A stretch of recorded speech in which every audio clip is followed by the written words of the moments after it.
Hello children, I hope you have enjoyed the previous two lessons of motion chapter. So we are going to start with the numerical parts based on speed, time and distance. A train A traveled a distance of 120 kilometre. So सबसे easy तरीका है जो given है आप उसको note down करते जाओ. ये हमारी ट्रेन A के लिए है that has traveled a distance of 120 kilometre in 3 hours. In 3 hours means time taken is 3 hours, whereas एक ट्रेन बी है that travelled distance of 180 kilometre. Distance इसको हम 1 और 2 से डिनोट कर देते हैं जिससे हम इसको डिस्टिंग्विश कर सके. 180 kilometre in 4 hours. Time period is 4 hours. Which travelled faster. Travel का मतलब है कि हमें उनकी स्पीड निकालनी है कि कौन सी स्पीड किसकी ज्यादा है. तो स्पीड का फॉर्मूला होता है हमारा distance upon time. Distance upon time. तो स्पीड 1 क्या आ जाएगी हमारी d1 अपॉन t1 is equal to 120 upon 340 kilometre per hour. In the same way अगर हम सेकेंड ट्रेन की स्पीड निकालते हैं ट्रेन बी की, तो स्पीड ट्रेन बी की कितनी आएगी. Distance of B upon time taken by the train B, it means 180 upon 4 and we divide it, then we will get 45 kilometre per hour. So we can easily tell कि कौन सी train तेज चली. तो B train जो है वो तेज चली. Let's take another example. A car travels a distance of 30 kilometre at a uniform speed. Uniform speed अभी हमने लास्ट वीडियो में देखा था. यूनिफॉर्म स्पीड जो equal distance and equal interval of time cover करती है. तो car travels d1 is equal to 30 kilometre at a speed of 40. तो speed 1 is equal to 40 kilometre per hour. And the next car and the next distance 30 kilometre at a uniform speed of 20 kilometer per hour. We have to find out the average speed. So the formula of average speed is total distance upon total time. Generally बच्चे क्या गलती करते हैं, average speed के लिए दोनों की speed को ऐड करके डिवाइडेड बाय 2 कर देते हैं. नहीं, एवरेज स्पीड का फॉर्मूला है total distance upon total time. तो टोटल डिस्टेंस कितना था इसका हमें पता है 30, लेकिन हमें टोटल टाइम नहीं पता है.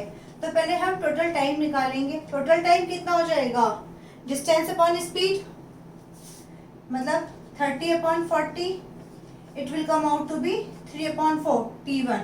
इन द सेम वे t2 कितना हो जाएगा आपका 30 अपॉन 20, डिस्टेंस अपॉन स्पीड. तो ये कितना है आपका 3 अपॉन 2.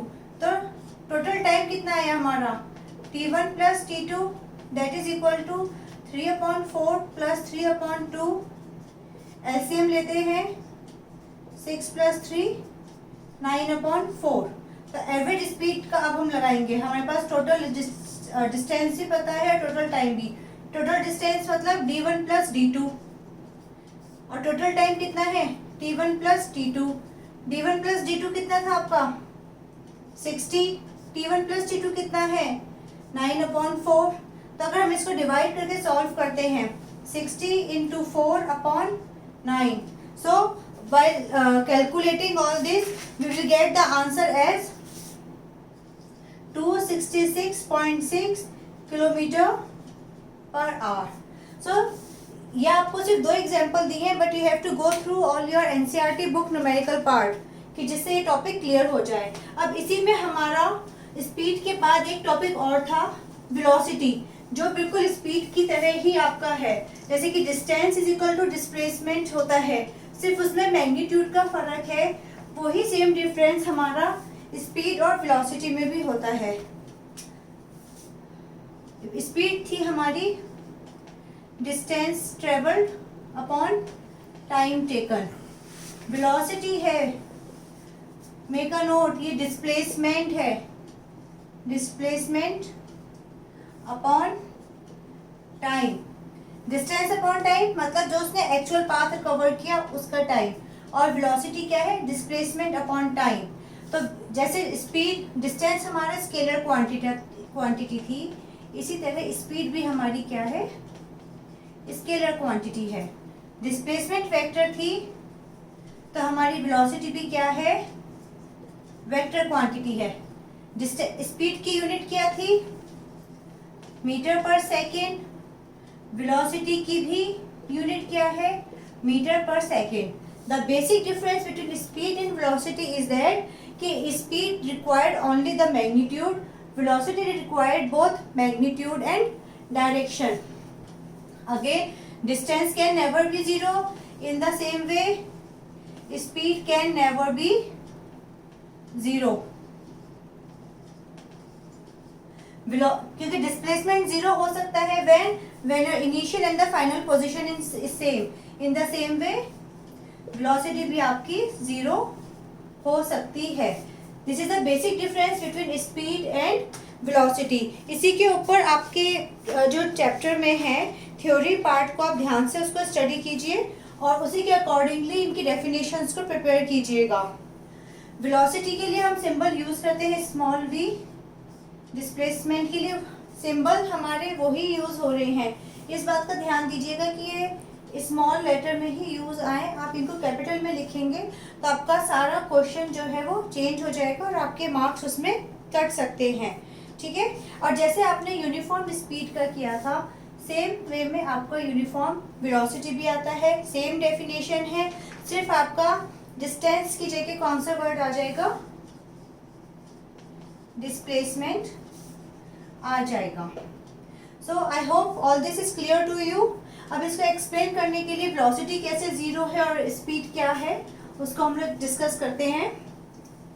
अगेन हम अपने जैसे हमेशा घर और स्कूल में घूमते हैं बच्चे, घर से एक बच्चा निकला अपने स्कूल के लिए, उसकी स्पीड हम इमेजिन कुछ भी कर लेते हैं कि उसकी स्पीड जो थी वो 20 मीटर पर सेकेंड थी।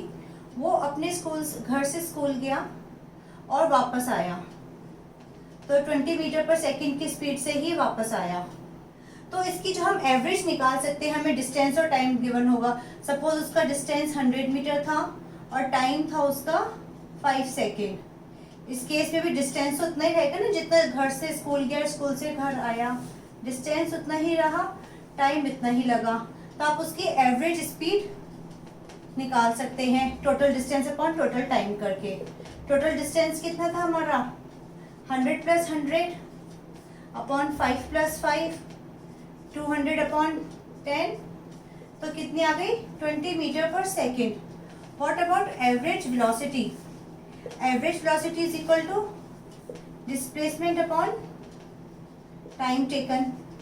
अब डिस्प्लेसमेंट इस केस में क्या है, क्योंकि इसकी इनिशियल पोजीशन और फाइनल पोजीशन दोनों सेम है तो डिस्प्लेसमेंट इज 0, क्योंकि वो जहां से चला था वहीं पे वापस आ गया है। और टाइम कितना लगा, 10, तो in this case the velocity will be 0, तो इसकी वेलोसिटी क्या होगी, 0।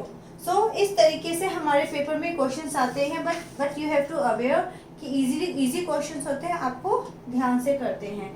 Hope all this is clear to you. Next topic में, नेक्स्ट वीडियो में हम लोग करेंगे अबाउट एक्सेलरेशंस और जो हमारे इक्वेशन ऑफ मोशन के 3 इक्वेशंस आती हैं उनके ऊपर based numericals. Okay, till then bye, enjoy studying.